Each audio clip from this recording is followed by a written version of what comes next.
Okay, welcome everyone to the May Walk Massachusetts Network meeting. I'm going to turn it over to our speaker now, Matthew Raifman. Matt? Thank you so much for having me. It's all the towns of Massachusetts making me miss Massachusetts a little bit, I'm not going to lie. And here's one of the lovely photos of Boston that I took while I was in the city. This is from a helicopter, which was terrifying. So today I'm going to be talking about, with this, with talks like this, I think there's an opportunity to just pick what you think is interesting. So that's what I've done basically today. So I'm going to talk a little bit about why I think traffic safety is a public health issue, how that relates to the virtues of active transportation, which is something I think everyone in the room and virtually can relate to.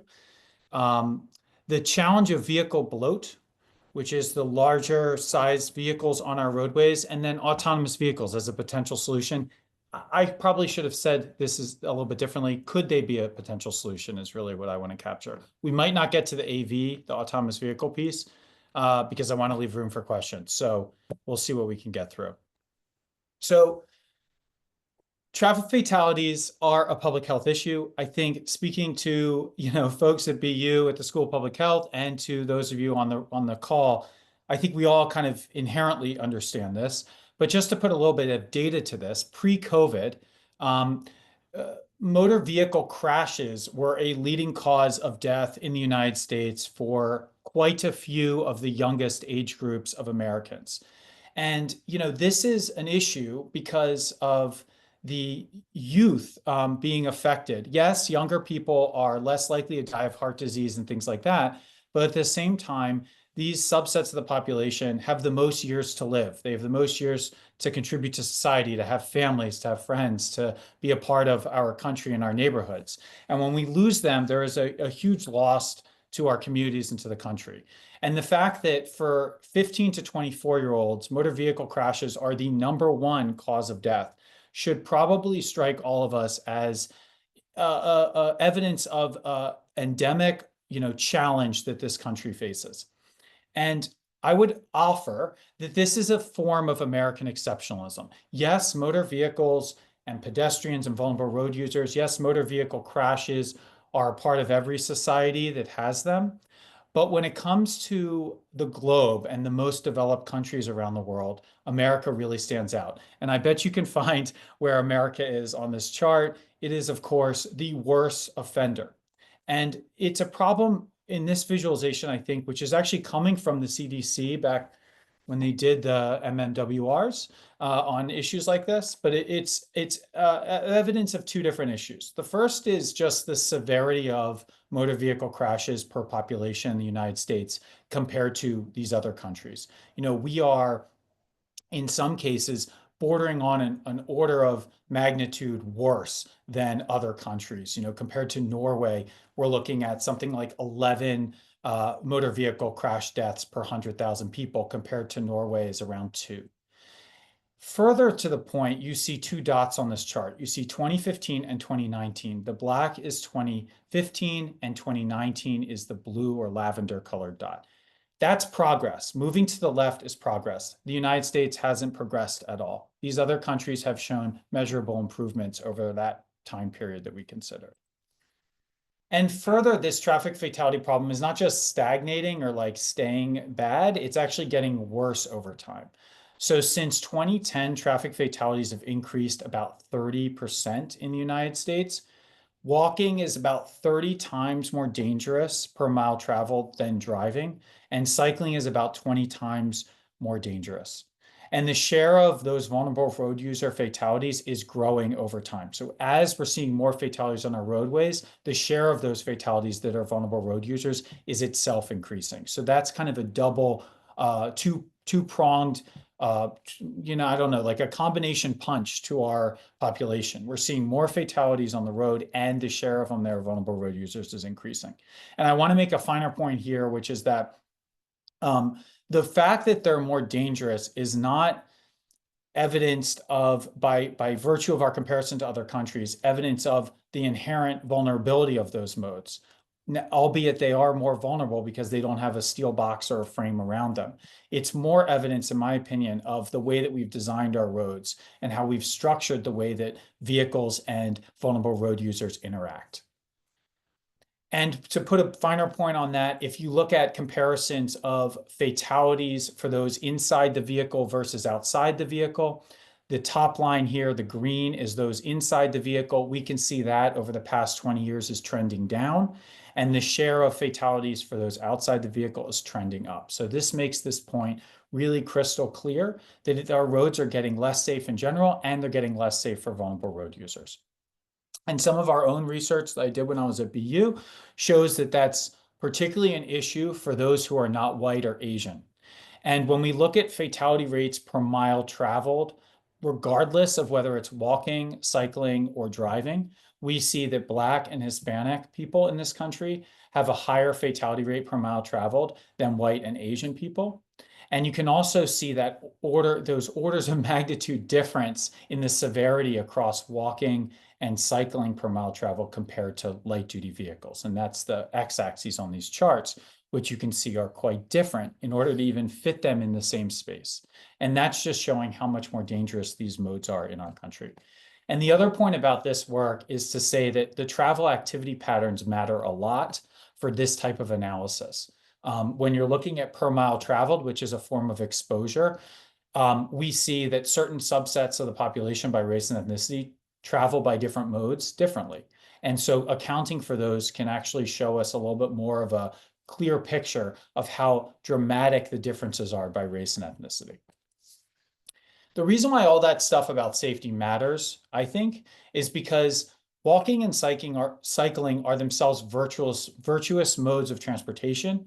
But if they're more dangerous than driving, there's a rational decision point there when people can choose what mode they're going to engage in, where they might rationally choose to not walk or bike because they're more dangerous modes of transportation. And so safety becomes a real barrier to engaging in these active forms of transportation that can be really healthy. And just to illustrate that point, safety is a barrier for walking activity. Soto et al., which is a relatively recent paper, surveyed about 3,000 people, and they found that traffic, so just the big picture of cars essentially, was a barrier to walking for about a quarter of the population, the sample they surveyed. And of that sample of that subset that responded that traffic is a key barrier, speed and the volume of vehicles were the number one and number two most important issues for them. And I think that makes sense for all of us who have kind of walked the streets or biked or just been a pedestrian in some point. You see the sheer magnitude of vehicles on the road around roads that were not designed for pedestrians, and you see the speed of those vehicles and how scary that can be. It's also been shown to be a barrier, that is safety, is a barrier to cycling activity. And so Pearson et al. Did this really excellent paper where they did a systematic review of 45 papers that looked at different cycling activity survey data. And they found that perceived safety was a leading barrier to riding a bike. And specifically, motor vehicle aggression was a chief concern. It had the biggest impact on the decision to bike or not bike. And as I mentioned, that's bad because walking and cycling are themselves very virtuous forms of transportation. They're virtuous from a greenhouse gas emissions perspective. We know that for life cycle emissions, driving a car, whether it's a gas-powered car or a battery-powered car, battery electric vehicle, they have much higher life cycle greenhouse gas emissions than a moped or a bike, whether it's an e-bike or a regular bike. And of course, they have higher greenhouse gas emissions than walking. It's also virtuous for physical activity. We have relationships in the epidemiological literature that shows the relationship between all-cause mortality, different forms of cancer, cardiovascular disease, diabetes, brain health, things like Alzheimer's and dementia, and depression. And we know that just engaging in a little bit of physical activity from kind of a baseline of low activity can actually be really healthful. And that curve that you see on the right there is showing that relationship where the biggest impact in the reduction of risk for all of these ailments occurs at that low level of activity, going from relatively low to a little bit more activity. So it can be really good for our health. It's also important from a traffic-related air pollution perspective. There are well-established relationships between the disadvantages of cars and the tailpipe emissions that are coming from cars and the same health effects. So in the sense that physical activity can be virtuous in all these ways, driving a car instead of engaging in walking and biking can be the opposite, right? Really harmful to us from a birth outcome perspective for pregnant people to childhood onset of asthma or acute lower respiratory infections to a host of different issues for adults. And finally, walking and biking are just way more efficient ways to move around. We have interesting research from Brunner et al., which I think was probably the best example of this. It's from Europe, but it shows that pedestrians and cyclists are the best when it comes to mode of transportation per area. So that's the case for whether it's traffic space or whether it's parking space. So, okay, safety is a big issue. It's a deterrent to engaging in walking and biking activity. Walking and biking activity are themselves really good for our health compared to the other forms of transportation. So now I want to talk about kind of a segment of research which is focused on, that we've been doing at UC Berkeley, that's focused on the drive towards larger vehicles. And this is something that at some point just comes down to a basic relationship in physics. When there's a crash and when there's two vehicles hitting each other, or whether it's a vehicle hitting a pedestrian, kinetic energy is transferred between the vehicles. And that relationship of the kinetic energy transfer is a function of the size of the vehicle, the mass of the vehicle. On Earth, we call it weight, and the speed or the velocity of the vehicle. And the mass of the vehicle is driven by the vehicles, right? So it could be a vehicle and a pedestrian, relatively low weight for the pedestrian and a huge weight for the vehicle, or it could be two vehicles hitting each other, or it could be a vehicle hitting a pole or some sort of property damage, some inanimate object. From a velocity perspective, that is driven by behavior. A huge vehicle can go 0 miles per hour or it can go 100 miles per hour. The other thing to note here is that squared on the velocity. And what that's showing us is that when you're talking about kinetic energy transfer, velocity or the speed of the vehicle, it matters more, a lot more, than the size of the vehicle. Both matter, but speed matters more. And the interaction of the two is really important as well. So to illustrate that point with speed, I'm going to talk mainly about weight because that's the work that we're doing for California Transportation Commission. But when it comes to speed, speed is really important, as I said, and it's a primary factor in about a third of crashes that are fatal crashes in the United States. What's interesting about this, you'll see, is the COVID bump, right? Which I think a lot of folks have heard about. This is just to answer maybe potential questions about that. The theory on this is there are myriad theories about this. There was lower enforcement, there was less traffic on the roads, people could go faster, but also that there was maybe a bias during the shutdown, a sort of sampling bias, where you had people who are less risk averse or more risk seeking, who are willing to break shutdown and go out and drive on the streets, who also might be the same subset of people that were more likely to speed. But what's interesting about that COVID bump is we've seen it sustained throughout really the last 3 or 4 years. The most recent data for 2024, which is not on this chart, does appear to suggest that we're starting to see speed drop off as a major factor here, but it's still about a third of fatal crashes. And it's particularly an issue for young and male drivers. So you can see here the percentage of speeding drivers for fatal crashes by age and sex. And we can see that for males, which is the blue here, and green is the females. Males, particularly for the younger age groups, it's an extraordinary subset of fatal crashes. So you're looking at like almost 40% of crashes where a 15 to 20-year-old is involved who's male. About almost 40% of those involve speed. And that's a real big issue in behavioral change in this country. And that matters a lot for vulnerable road users' survival. I'm sure most of us have seen this visualization, but just to reiterate it, if you're hit as a pedestrian by a car going 20 miles an hour, you have a 90% chance of survival of that collision. But if you're hit as a pedestrian by a car going 40, which isn't that fast on American roads, you have a 20% chance of survival. So speed is really important. for that transfer of energy. And this just illustrates that in kind of population level evidence. So as I mentioned, vehicle weight matters a lot too. And this is where I've been thinking about, this is the kind of issue I've been thinking about for the past better part of last year. And that's because California is interested in potentially developing a fee associated with the weight of vehicles. So like a registration fee when you register your car, this would be a weight-based fee, which would be potentially a way of deterring people from buying larger vehicles. There are a couple of reasons why that could be problematic, which I'll talk about as well, but that's the impetus for this type of work. So vehicle weight matters a lot too. There's a couple studies on this. They're isolating the impact of vehicle weight. One of the ones I like the most actually comes from a Berkeley faculty member, Michael Anderson, his colleague Hammer. And what they did is they looked at the differential between two vehicle crashes. So not looking at pedestrians here or vulnerable road users, but you have two vehicles and they hit each other. And so if there's a 1,000 pound weight difference between those two vehicles, 4,000 and 3,000, 3,000 pound vehicle hitting a 2,000 pound vehicle, that's associated with about 50% increase in fatality risk for the smaller vehicle. And so that transfer of energy is really evidenced here, that it's the difference between the weight of the two. And you can see where you can go with that, right? What's the difference between any car hitting a pedestrian, right? It's going to be enormous. And that's why the fatality rates are so high for these large vehicles.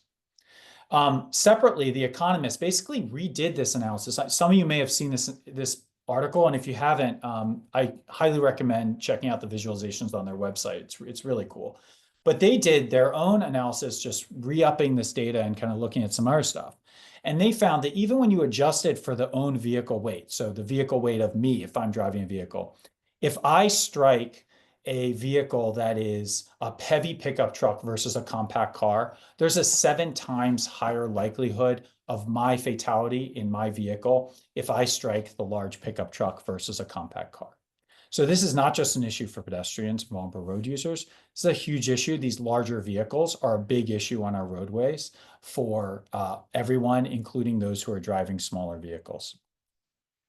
It's not just about, so fatality risk and crashes and kinetic energy transfer and all these things around like survival of a crash is not just about weight and velocity. It's actually about how that kinetic energy is transferred when you have those established factors. And that is mediated by form factor. And this is important too, because front-end designed elements have been shown to influence or be a factor in how that energy is transferred. So there have been several studies that show that these higher vehicles that have a higher hood are more dangerous because they're transferring that energy to the torso and to the head. And also, there's evidence showing that even when you take an SUV and compare it to a car that weighs the exact same thing, so we're basically adjusting for weight, just looking at form factor, the occupants of the car are almost twice as likely to die than the occupants of the SUV. And that's because of how the impact is occurring. So the way the vehicles are designed matters. I don't want to say as much a qualitative aspect here, a comparison, but it matters a lot, as well as the size of the vehicles and their speed. So larger vehicles, like let's talk about what's going on here. And I think this policy stuff's interesting. I happen to do my master's in public policy. I've always been working in policy, and I find this stuff fascinating. But it's also showing kind of the interaction between vehicle efficiency and air pollution and vehicle weight. And what you see here is the black line, ignoring all the bubbles for a second, is just the curb weight of vehicles. And curb weight is a way of measuring how heavy a vehicle is at manufacturing with, I think it's filled up with gas, but not with extra accessories. So the curb weight of a vehicle was about 4,000 pounds in 1975. Then in 1979, it drops, 1980 or so, it drops by 25% to about 3,000 pounds. And what happened was the introduction of CAFE standards. And manufacturers figured out that if they had to comply with these new standards, they could very quickly comply by just cutting the weight of the vehicles. Same engine, same vehicle, 4-seater or whatever, but weighs a lot less, can get a more efficient vehicle. And that's how they did it. But then what happened was a period over about 15 years of deregulation, or just not taking a lot of action on ratcheting up that CAFE standard. Simultaneously, during that same period, there developed what we know now as the SUV loophole. And the SUV loophole was this loophole built in the CAFE standards and built into the separate tax in 1980 called the gas guzzler tax.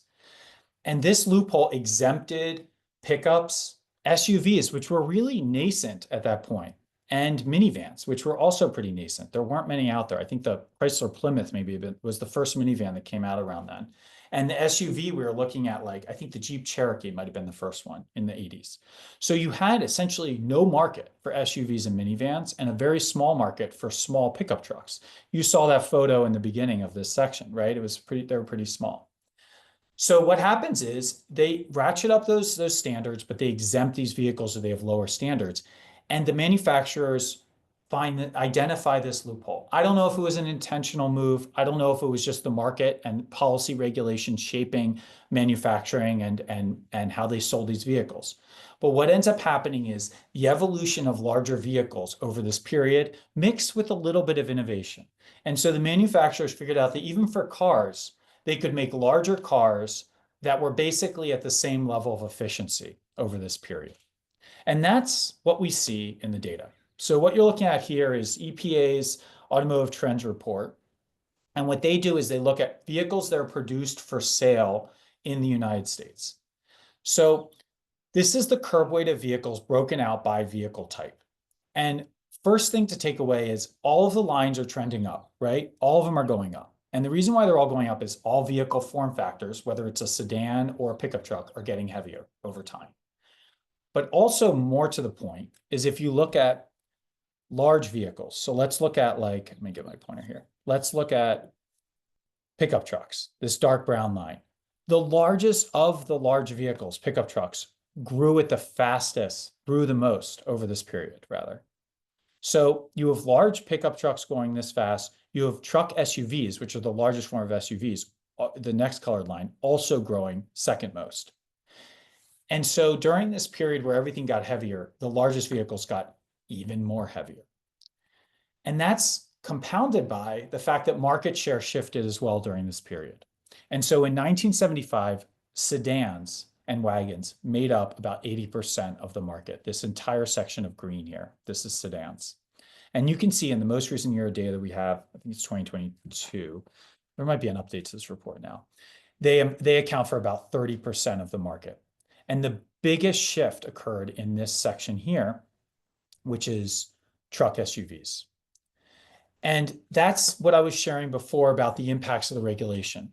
So that regulation went into effect right around here, right? The SUV loopholes created here. This is a period of recognition of the SUV as a potential market this vehicle, and also the fact that they could get around the CAFE standards with that vehicle.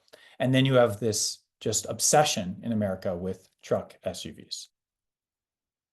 So now I want to talk about vehicles and crash trends in California in particular, because that's where we've been doing a lot of research. I don't want to throw shade at Cal, at UC Berkeley, who is my employer, but it really bothered me that this vehicle was parked in our main lot for quite a few months. You can see a ticket here, by the way. And this is not associated with Cal, but they had branded it so much around California. And of course, it's a Tesla Cybertruck, which I think is just the perfect embodiment of this obsession with large, heavy vehicles that go very fast, that are quite dangerous. So we got access to the DMV records, the VINs, the vehicle identification numbers, for every single vehicle registered in California from 2010 until now. And we decoded those rather, into the vehicle type, and we paired that with other data to get the size of the vehicle. So we were able to analyze what the vehicle fleet looks like in California. I have a feeling, by the way, that Massachusetts looks very similar. So a couple things to note here. We just talked about how production share is shifting to SUVs, right? But if you look at the top 4 most registered vehicles, it's the same. It hasn't changed. It's all sedans. It's the Honda Accord, Camry, Civic, and Corolla. That's the case for all, I don't know, 12 years of data that we have here. The other thing to note is that the trucks are also pretty constant, right? F-150, Tacoma, Silverado, those are all pretty much the same across the board. What shifted here is SUVs. So SUVs went from a few large SUVs, like the Ford Explorer, Toyota 4Runner, and Expedition. These are all huge SUVs. They're truck SUVs. To the most common vehicles registered now are like the Honda CR-V and the RAV4 and the Lexus RX of the SUV category. These are all small SUVs. So this is interesting for me because it shows you that a lot of the analysis out there that you look at is production data. It's showing the advent of, SUVs and how popular they are. When you actually look at what vehicles are registered, yes, we see that pattern happening, but we see the lag of vehicle sales, a lag of registrations behind vehicle sales. And it lags about by 12 to 15 years. That's because the average American holds onto their vehicle for about 11.8 years. But when they buy a new vehicle, they may buy a used vehicle. So the whole vehicle fleet that we're encountering on the road is delayed. And this registration data that you can see illustrates that, right? We see that SUVs are climbing. They're probably about right now, I would say at this trajectory, just about supplanting cars as the most common vehicle registered on the road. Maybe it's like in the next couple of years. So this transition's happening. We also see that others, which are whatever, like, two-seaters and specialty vehicles going down. And vans have also become a lot less popular. So minivans are becoming less popular. So everyone's kind of buying SUVs. That's what our analysis is showing, is that whether you're in a rural area or an urban area, it matters for sedans versus pickups. It matters for minivans, but it doesn't matter for SUVs. About a third of the cars registered in rural areas and urban areas are SUVs. They're like the unicorn vehicle type. Everyone loves them. Everyone's buying them. So we looked at how those vehicles are changing in terms of size. And the yellow line here is curb weight. So you can see this about 5% increase in the weight of vehicles over the past 15 years. And those end vehicles on the road are getting higher. The higher ground clearance has safety implications, and they're getting higher in terms of their actual height, which also is the transference of kinetic energy at a higher level. We then broke that out by different types of vehicles. And I'll get to the SUV piece in a second, but you see pickups, as we illustrated before, we're seeing what we expected now represented in registrations on the road. So we're seeing that lagging thing start to work its way into vehicles on the road. So the curb weight of pickup trucks have grown more than the average, about 7%. And then the heights of pickup trucks have grown the most, and ground clearance has grown the most compared to 2010. For SUVs, interestingly, you see that weight, height, and ground clearance have all gone down. So what's going on there? I think what's happening is we have a lack of specificity around SUVs. And this is something for anyone who's a policymaker involved in discussions. I would just implore you, when visualizing this data, when talking about legislation, when talking about SUVs in your work, disaggregate that category. We need to basically all align on some sort of breakdown of SUVs. Because what's happening here is we see a transfer from Ford Expeditions, Toyota 4Runner, the popularity of the big giant SUV, to those smaller compact SUVs that I was talking about before. So SUVs as a concept are getting smaller, but the popularity of them is going up. And so I think we need to break out that SUV line into a couple different categories. Maybe by weight is one way to do it. So next I want to talk a little bit about what we see in the pedestrian injury trends. So there's like a long and short trend analysis here. The long of it is, which is what a lot of people focus on, is fatalities are getting worse. We see total fatalities and serious injuries. By the way, we count in California serious injuries, which are like injuries that require medical attention for the injured party to survive, or most likely require medical attention. We have pretty accurate data on that subset of categories, but outside of fatalities and serious injuries, we don't have minor injury data that's reliable in any way. So we look at fatalities and serious injuries. So looking at fatalities and serious injuries for pedestrians from 97 to 2023, we can see that there was kind of a declining trend and then it just starts ramping up. So this is kind of the evidence here that a lot of folks are talking about in, the severity of fatalities and serious injuries, which I talked about earlier in the presentation. We also see the share of all fatalities, as I mentioned, is going up in California as it is going up for the whole country, and that's concerning. However, that's the long-term trend. And when analyzing these, trends in traffic in vehicle sizes and the relationship with these fatality statistics, it's easy to just say there's a correlation between the ramp up of SUVs and the ramp up of pedestrians or serious injuries in this country or in individual states. But the reality is it's actually highly sensitive to activity. And so post-recession and lockdown, COVID lockdown, had big impacts on safety on our streets. And so post-recession, we see as this period, there was 2008 recession, 2009, it continued. And then we see this ramp up here, right? Which is this kind of post-recession period in America. And then we see the COVID lockdown. So it was a drop in fatalities followed by a period that was heightened. And that pattern looks really similar to GDP activity. So this is data from the St. Louis Fed, and it's just looking at miles traveled plotted with the recessions. And so what you see is activity patterns are really the highly sensitive factor here. So it's important. I'm not going to go into any detailed analysis here that we've done on this, but it's important to basically adjust for activity patterns and economic activity, because if you don't do that, then it's very easy to have these kind of like false correlations.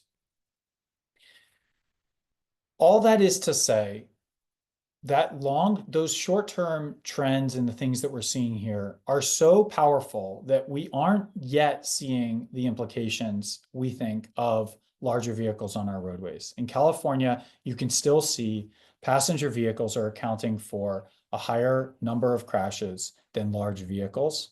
That has been the case. It does look like the difference is actually growing over time. So it's very inconclusive, but there are also more passenger vehicles on the roadway. So it's hard to say how these are related. There are people in the room, I'm sure, who are thinking, why don't you just do a regression analysis? And the reason why it's hard to do regression analysis, or I think it's actually perhaps a problem to do that type of analysis, is we don't have extremely accurate data on vehicle miles traveled by vehicle type. We have estimates in like EPA moves and other sources like that. But what we really need is extremely accurate data by SUV, by pickup truck, by car, by van, if we're going to model and try to estimate how the relationship between vehicle size and pedestrian and vulnerable road user serious injuries. So I'm waiting for the population level effects to show up, basically. And I would argue they're not yet showing up, but they're probably going to be showing up pretty soon. And so what you're looking at right here is the share of pedestrian crashes that are fatalities and serious injuries by vehicle type, by the striking vehicle that hit the pedestrian. And the comparison over the past 12 years, 13 years, and how they've grown since 2010. And what you can see is the fatalities and serious injuries where a SUV struck a pedestrian in California have doubled in size over the past 12 years compared to other modes of vehicle, other types of vehicles, increasing but not increasing by the same amount. And so we may be on a trajectory here where we are going to start to see population level impacts. What I mean by that is in this data, we're going to start to see evidence of heavier vehicles accounting for a larger share of fatalities as those fatalities have been growing. And we can see the same kind of relationship here with bicycle crashes, by the way. It's just that car crashes have interestingly significantly increased in the past 2 years post-COVID, or during the post-shutdown period. I don't want to say post-COVID, we're still in a COVID world. But in this 2010 shutdown period, we saw a very sensitive drop in car fatalities striking bikes, but then it kind of went back up, and it's on pace with the same amount of SUVs. But that's all to say it's coming. My takeaway from this work and how we're kind of structuring it with the California Transportation Commission is, when you look at trend analysis for population data, which is what they asked for, you can't see a clear signal yet of the implications of large vehicles on fatalities and serious injuries. From a physics from a epidemiological, from a controlled crash testing environment, all of that evidence suggests that heavier and larger vehicles on the road will be associated with higher risk of injury and fatality for all road users. However, we don't yet see that in the population level data, and we expect to in the next 5 to 10 years. So finally, I want to talk about AVs before I just open up to questions. Autonomous vehicles, defined as vehicles that are able to operate without a driver on their own in a controlled or in a non-geofenced area, have been very interesting for the last decade. In fact, there was a fourfold increase from 2015 to 2018 in Google searches for this word, this trend. And it's just become kind of part of our parlance and part of the things we're talking about. However, as people have become more knowledgeable about them, they become more afraid of them, which I think is interesting. So the longest running survey I've seen on this question, that's asked this question of kind of consumer sentiment of AVs, is AAA Foundation. It's actually a pretty robust survey. And what they have found is about 2/3 of Americans, based on the most recent year, are afraid of autonomous vehicles. And that's actually higher than it was a couple years ago and higher than it was back when people started being introduced to the concept. And I think that's a failure and a problem for the autonomous vehicle segment of safety and of that narrative that we're hearing. And I think that brings the question of like, are autonomous vehicles safe? That's the question we all want to know. And then it's like, what does that even mean? Does that mean, are they safe as a concept? Are they safer than humans? What's the appropriate way to kind of evaluate this? And the answer I would offer is we don't know yet, and we can't do it yet. It's a big question mark, because the way people have tried to do this is flawed in various ways. One way that folks have done it is they've studied human crash factors. They've said, okay, these are the kind of crash factors that are issues for human drivers, and then AVs will scratch some of those off. So this study looked at this. I'm not insulting any of this work. I think it's important, but it doesn't get at the key issues of autonomous vehicle safety. So yes, AVs will not be incapacitated. You won't have heart attacks at the wheel in the same way you will. But you do have something called immobilizations, which is where AVs basically just don't know what to do and they shut down and they have to be controlled remotely, or they have to wait for a team to come deal with them. Similarly, this paper studied, the impacts of sensing and perceiving, and it said autonomous vehicles have 360-degree LiDAR, and they're going to be able to see everything that happens. Well, yes, they do, but we don't know if they're going to perceive accurately a human's behavior, or if they're going to anticipate what to do in an unknown construction zone situation. And because of that, there are things that AVs are going to do better than humans, and there are things AVs are going to do worse. And we don't know that second category yet. And because of that, comparing just to human factors is not a great way to do it. Another way to do it is to look at insurance claims. This is something Waymo, which is Google, Alphabet's company that's doing autonomous vehicle launches, and they're poised to launch in dozens of cities across the United States. And what they thought of, which I think is laudable, and they're publishing their work in academic journals. This is a white paper, but they are publishing their work. They partnered with an insurance company and they looked at, are insurance claims going down? And this is good work. This is interesting. It's a cool way to look at it. But it's a problem because these vehicles are operating in geofenced areas. And so when you compare to insurance claims, you're comparing to insurance claims for human drivers that are operating in non-geofenced areas. So the miles traveled are different. And also, do we care about insurance claims, or do we care about fatalities and serious injuries? Because if we care about fatalities and serious injuries, we don't have a way of statistically comparing autonomous vehicles to human drivers yet. And that's because it's a relatively rare occurrence. And if you look at fatal injuries or fatal crashes, they represent only 0.5% of police reported crashes. They're very rare. And as I think most of us in the room can think about immediately, most crashes are not reported to the police. So those insurance claim crashes, maybe those would be reported to the police, but only about half of 1% of those reported crashes that we're talking about here are fatal crashes. So if we care about fatal crashes, serious injury crashes, which is what I would argue we care about, by Google and Rand and others who have analyzed this, by their calculations, we need billions of miles of autonomous vehicle miles traveled on the road to know with some statistical certainty, reasonable statistical certainty, whether AVs are safer than human drivers. And right now, we're at about 50, 60 million. So we're pretty far off from that billions. And that's a problem because we're making this assumption based on a lot of the stuff we're being kind of pitched by these companies that these vehicles are signed up, sealed, delivered, all safe. They're all good.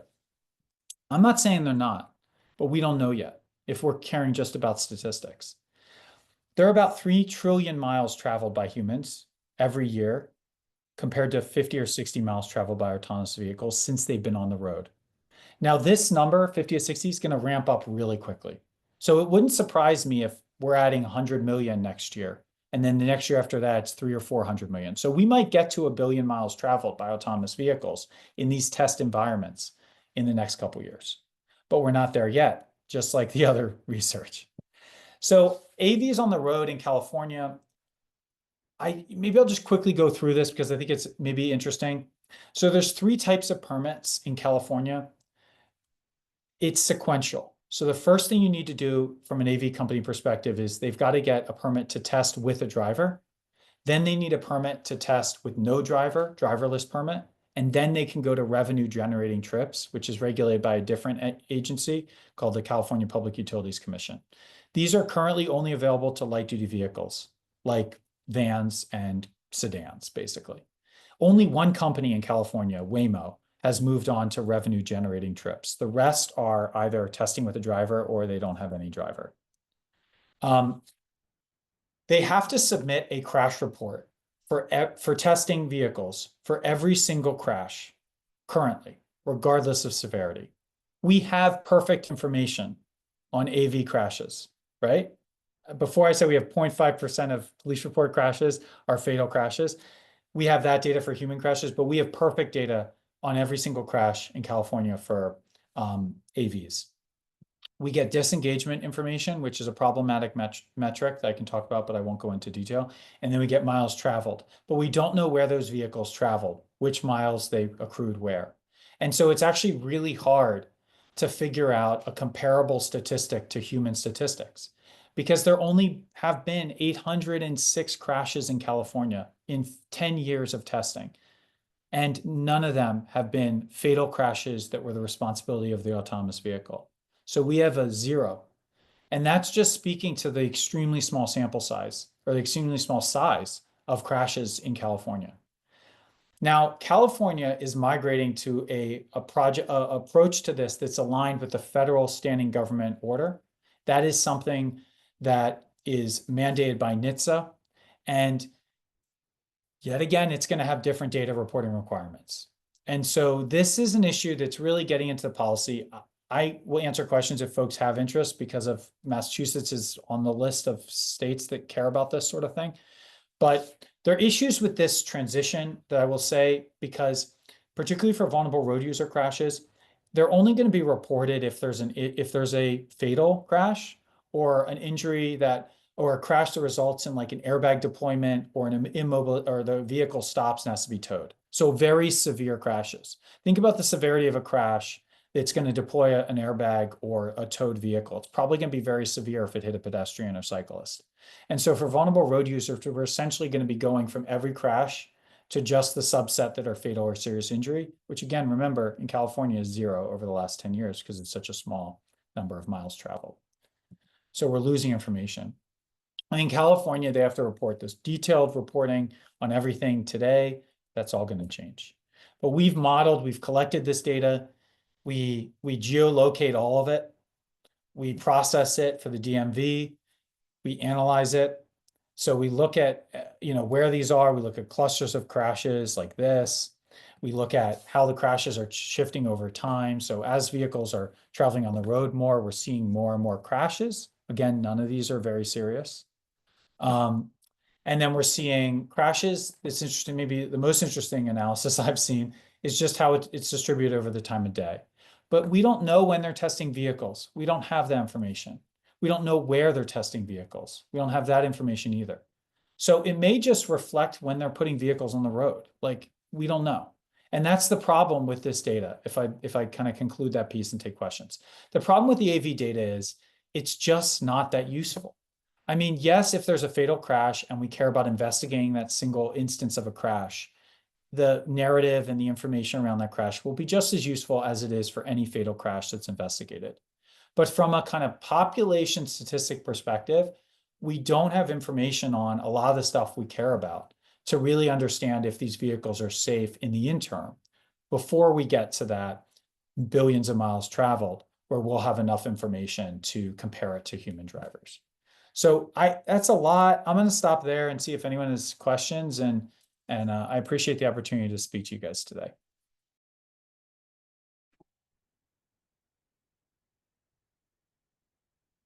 Thanks, Matt. Yeah, that was fantastic. We're a bit echoey here.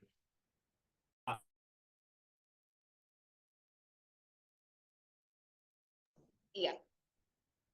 Awesome. Thanks, Matt. I will probably follow up with you about AV stuff, and Seth might want to join me on that as well.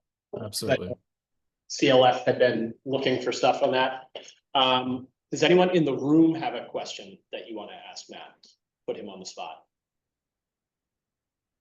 One exciting thing that I really like that you were being able to do a bunch of that research with VIN numbers. Like, yeah, that's now a requirement that is not being fully followed through in Massachusetts as of Act to Reduce Traffic Fatalities was passed in the last session of the legislature, and now VIN numbers are supposed to be included in every single definitely crash involving pedestrians and cyclists in Massachusetts. So we can learn a little bit more about the types of vehicles, because previously in Massachusetts, it was just, the catch-all category of light truck / SUV.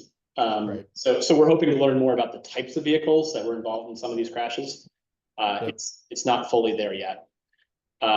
Let me see. Are they able to, is like Massachusetts State Police and the local jurisdictions, are they able to scan the VIN numbers and just electronically update it? Do you know? Good question. Can you stop the screen share 1 second? Oh, yeah, absolutely. Yep. Sorry. No problem. I am not sure about that. I know that it was with some of the updated legislation that they were supposed to include. Yeah. The police were supposed to include that. And there was initially some pushback of whether that would be a privacy issue. And good on MassDOT, they were like, no, you can walk up to any vehicle and look in it and see it. So totally. On the windscreen, right? We have the same issue, by the way, in California, which is, they're trying to update crash data with the VIN information. So we have the VIN data for registration. That's great. And we want to compare crashes to the VIN data for crashes to the registrations. The problem is the completeness is really poor. It's like very biased to certain jurisdictions, and it's something like 25 or 30% complete. So it's just not usable data for analysis. Exactly. It's like, did you have, you can kind of see it from some of the crash data that I reviewed from last year, where you can tell that you had a thorough police department that fills out their crash reports differently than a different department. So, yeah, exactly. Question in the room. Yes. Hi, Matt. Great talk. Matt, can you hear that? Yep. Okay. All good. I think at the beginning you mentioned that there were some problems with applying fees to vehicle by weight. Could you talk a little bit more about that? Yes. Yeah, absolutely. So it's all TBD because we haven't done the report yet. I suspect the elasticity of demand to a reasonable fee is very, very low, meaning people are going to buy a vehicle for $40,000 and a $500 fee, which would be a pretty high fee, is probably not going to be a factor in whether they buy an SUV or a sedan. The other thing is, and perhaps even the bigger problem, is manufacturers are not manufacturing sedans. So most of the American manufacturers have moved over to basically building trucks and SUVs. And that's an issue because yes, some of those SUVs and many of them are kind of car weight. So they're like in that 3,000 to 4,000 pound weight range. But again, that form factor is higher. So they're translating that force in a crash to chest and head, even if they're the same weight as a car. So it's a problem that, from a safety perspective, that the manufacturers are not building small cars. So that I think is a harder one for regulatory or policy making, because it's essentially, it's like it's saying you got to buy as the consumer a smaller vehicle, but the consumer then can say there are not that many available on the market. So I think that's a problem from a kind of like a philosophical perspective for the policymaker. The other thing is equity. So there's we're trying to look at the implications of it. So one way to do that is to look at like how vehicles are being used. So like you can imagine for farm workers, for construction, they're going to make an argument that they need these larger vehicles. So that's one issue. And then there's a used car analysis is another thing. So if, we don't want there to be income disparities of who's able to buy smaller vehicles. I'm not sure that's a factor, but we're looking into whether or not that's an issue.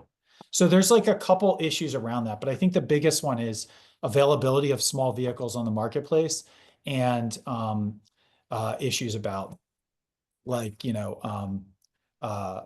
yes, whether or not like they can mandate this and have an impact, because I think that people are not gonna be that influenced by a small fee.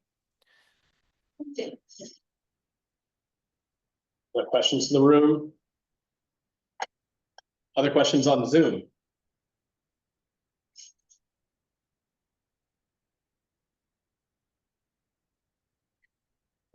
Question in the room? Yeah. Are there other policy ideas that people have for like reducing the size of cars on the road? Yes, great question. And I should have said that. So yeah, there's a lot. It's actually cool. You can think about everything that involves the convenience or lack of convenience of driving. So tolls, having differential pricing for tolls, differential parking. So there's a place in Montreal, a neighborhood in Montreal that does this. France does this as well, I think. Differential access to spaces, which I actually think is a really smart one, because you have central business districts, an area where you want people to be walking and congregating. Having large vehicles with often a single occupant that are taking up a lot of space is not a efficient or appropriate way to use that space. So I think there's a lot of ways, basically the entire aspect of driving a car, from like registering it to how you operate it. You could even imagine different gas prices for larger vehicles. Higher taxes would improve efficiency. So there's a lot of like aspects there that we talk about in our report. So I think, yeah, I favor like a comprehensive approach, right? So you might have a fee, you might have also, parking preference for smaller vehicles. We've seen that in a couple places as well. And by the way, these types of policies, can be thought of as like the large vehicle, but they can also be thought of safe vehicle policies. So, there's some narrative around framing this, but thinking about from a framing perspective, like an unsafe vehicle tax, right? Or something like that. Putting it not about like the size or weight of the vehicle, but how safe it is. So you could have a larger vehicle that complies with, for example, the European standards of safety, which factor in pedestrian safety, people outside the vehicle. So a large vehicle that is safer for pedestrians because of its design, maybe that should be on the roads, right? So it's not just about weight. It's actually, I would argue, more about safety. Great. Yeah, MassDOT had partnered with the Volpe Center and did a great direct vision study, like looking at trying to help drive municipal purchasing and like measuring their own fleets and saying like, these are the ones that actually have better direct vision in the cab, so the person sitting in the seat can actually see people in front of them or see a bike next to them. So yeah, I mean, one of the things, sorry, Betsy and Seth, I see you guys. Well, One of the Betsy, things I was just basically going to make the same point. I think okay. there's a lot in terms of, Yeah. as you pointed out, the height of the hood has gone up tremendously, and you can have a bigger car, but with not that huge Right. rise of the hood, that makes could make a big difference right there. And so Absolutely. this other way of getting around it in terms of visibility standards Yeah. is one of the ways that is one of the other things that gives a little hope out there. Well, one of the things I've thought about is, and this is a little bit of an outside the box type of idea, but we were on a track to basically start accounting for the safety of people outside the vehicles in our N-Star ratings, our safety ratings for vehicles. We were getting there, and we're not getting there anymore with the Trump administration. So one idea is to basically have states communicate the safety of a vehicle with a safety rating for pedestrians, basically like sharing information. The same idea as like in California, we have like the cancer warning label. This vehicle is unsafe based on the state of California and 20 other states that have joined on. Now you can make the decision to buy that vehicle. We can't tell you not to buy that vehicle, but you're getting a warning label essentially from the California, whatever, Department of Motor Vehicles or whatever it is, that's telling you the safety rating of that vehicle for people outside the vehicle. That's the important part. Seth? Thank you so much for this presentation. It was really well said. I mean, I'm having to like think through because I'm having just a slew of different thoughts. There's land use implications, there's so many other implications, but just thinking about like really trying to narrow down a couple of issues. This is a question on available AV data, of which I'm sure we'll talk more about on a separate call. If you'll bear with me, speed of vehicles impacts safety, as you talked about earlier. Speed limit signs are generally, in a human behavior standpoint, a minimum.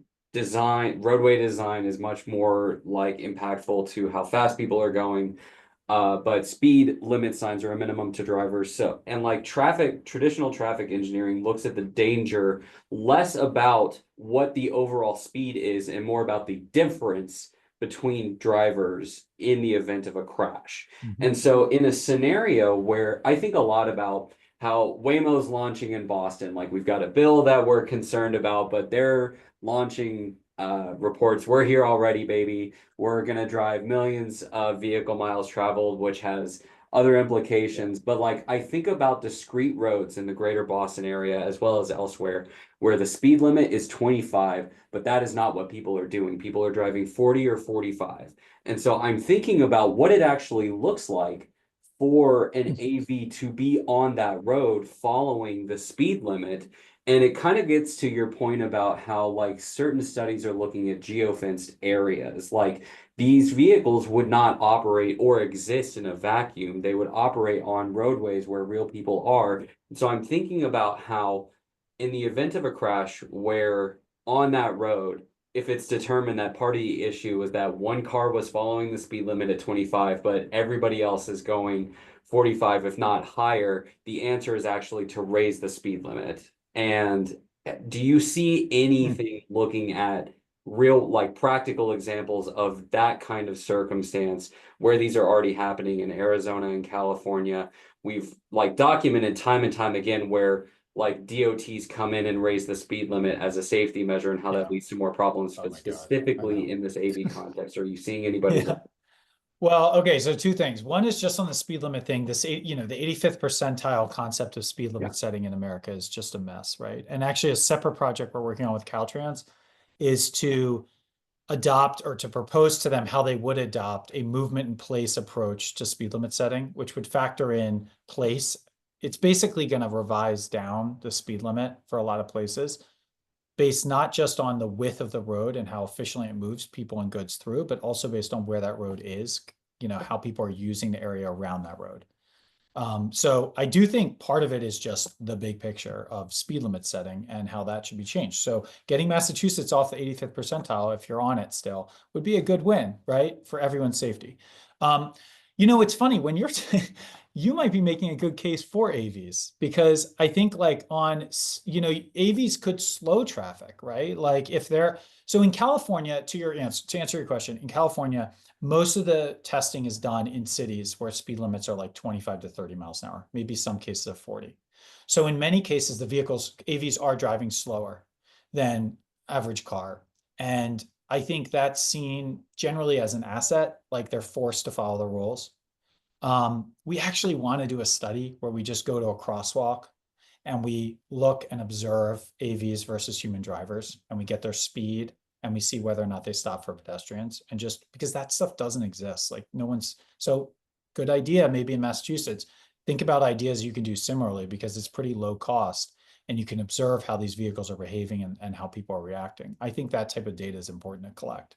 But as far as like the differential speed and risk, I don't think it's so evident in California because the differences are pretty small. Like it's like people are driving 30, maybe 35 and a 25 because of congestion. They can't go that much faster. And the AV's going like 27.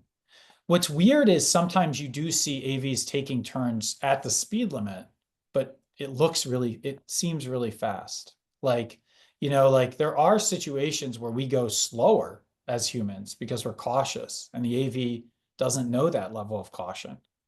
But I'm not seeing evidence of that resulting in more crashes, you know? So it's like hard to say that's making it less safe. I think it's just, yeah. I mean, one slide I didn't share because I just wanted to get through the presentation so I could take questions is just this vision of where we are in the spectrum of AVs and humans. And this is not novel, I don't think, but I came up with it on my own, so I'm not stealing it.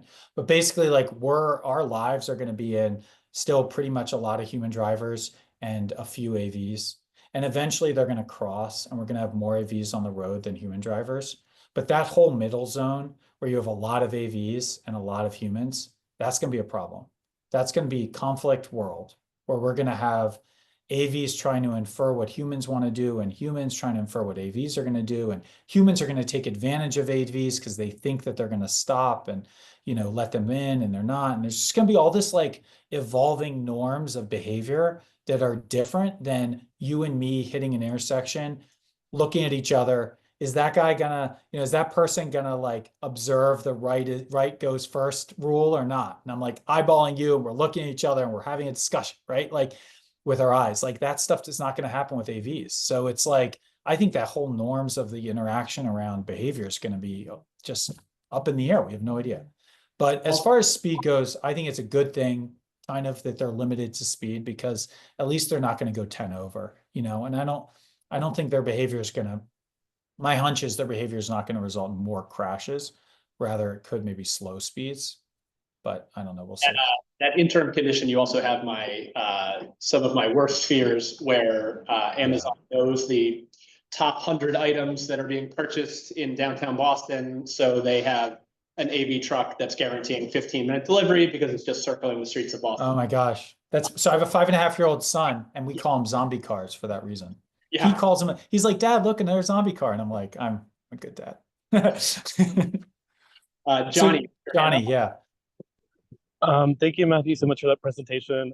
Something that stood out to me when you were sharing some of the data on fatal crashes and just sort of indicating that white and Asian folks are less likely to sort of experience the same rate of fatal crashes. I don't know if you might have not used the word fatal, but just crashes in general, still harmful nonetheless. I'm wondering how that data was collected. I think about, you know, communities, former red line communities that historically did not have the tax base and were essentially embargoed, right? So like that's impacted their infrastructure like back in the day, and that has, you know, repercussions today.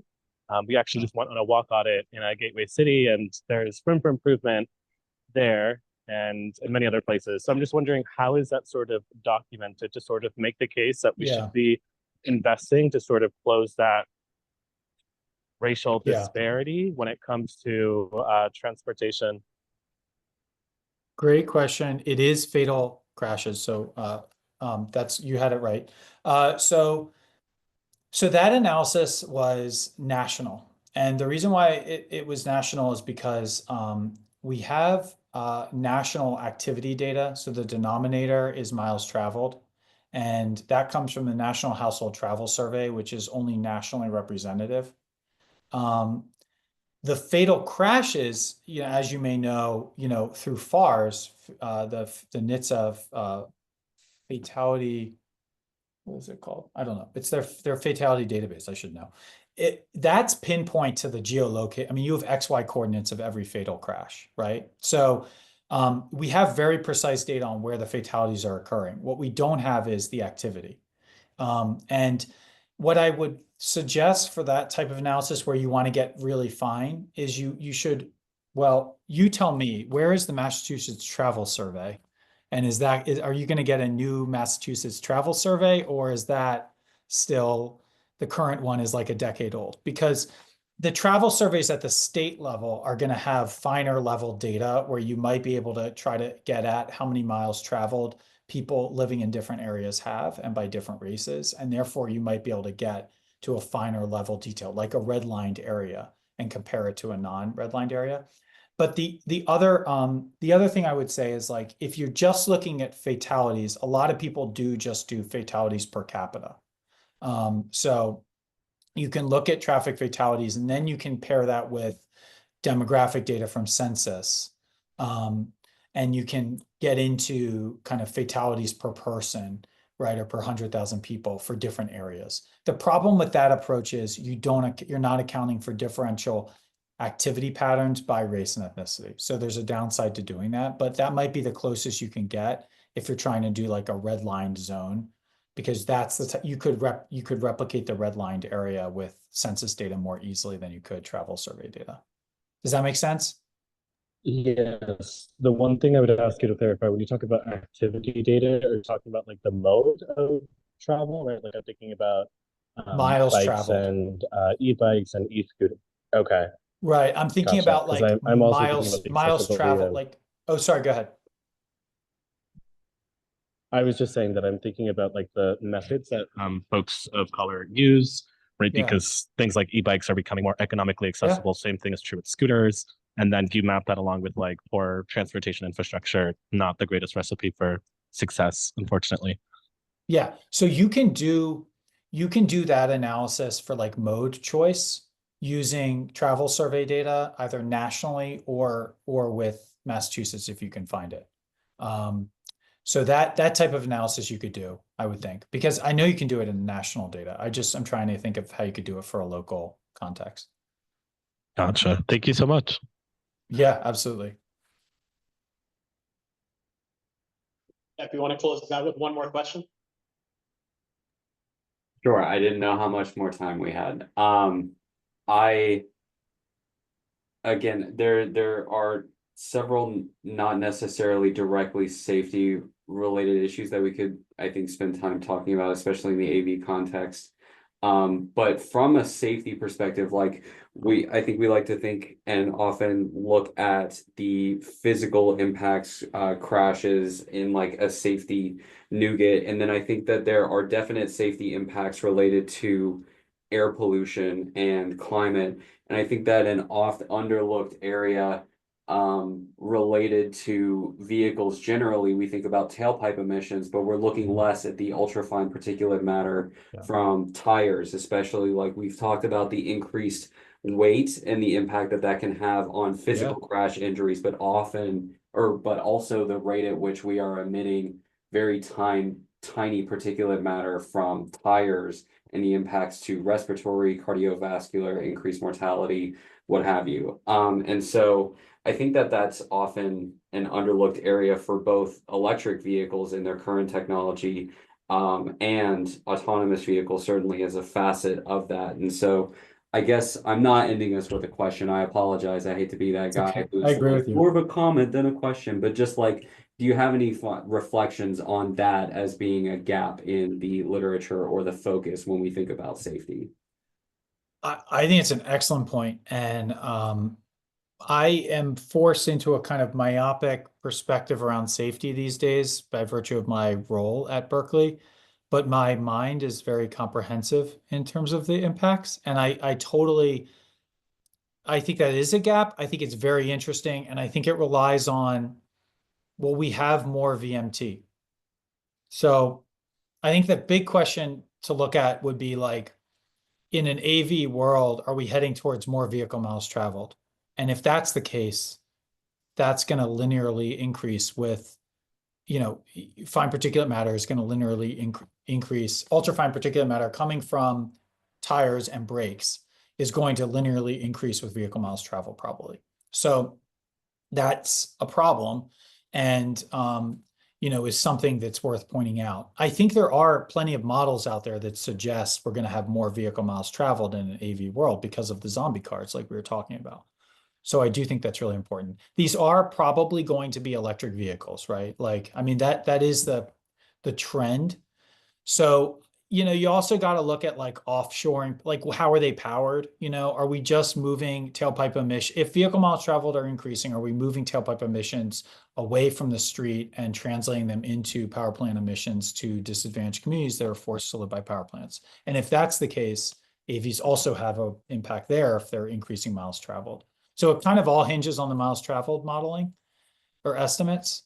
But, cheaper, theoretically cheaper, more convenient autonomous vehicles supplanting, public transit and driving yourself, like that world seems like a lot more miles traveled to me.